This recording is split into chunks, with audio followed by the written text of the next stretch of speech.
আজি আজি কাহিঁকি মনটাও আনন্দিত ହେଉଛି ସେଦିନର କଥା ଏବେ ବି ମନେ ପଡ଼ିଯାଉଛି।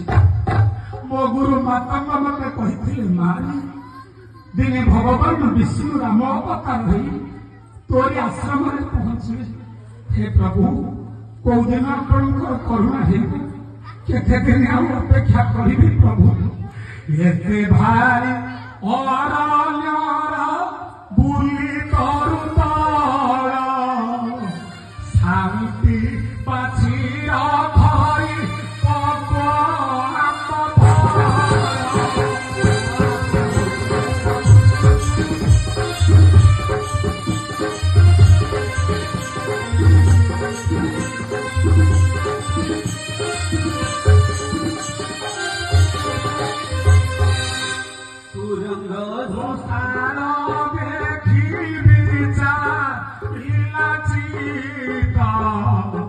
Ye